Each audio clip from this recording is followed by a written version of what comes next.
eloko salinga pasi ezali maweja tu Jones maweja. Un gouverneur qui ne sait pas parler même un mot français.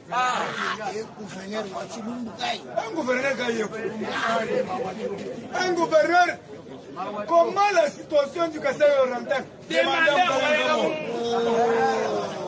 Comment vous avez accueilli le projet Silégel? Demandons à un Gabon.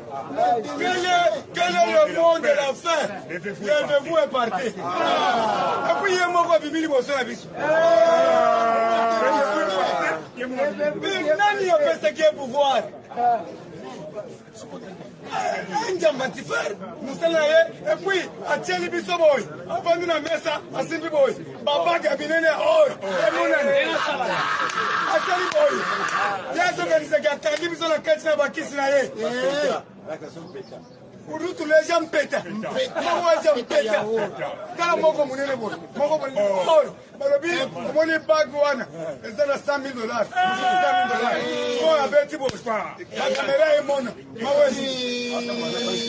Un bourrique de naissance. On a la banque de naissance.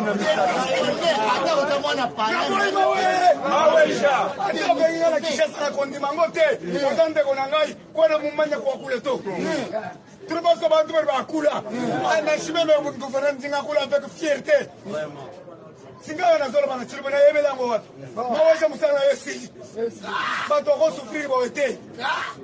Imaginez na sangisi bilombe oyo kaka na mbushimai babenga ka fort du progrès bantu ba mwalusa niba bantu ba mwalusa na batu ya mbuimulo na batu ya mawenja na loba nalinga cité ya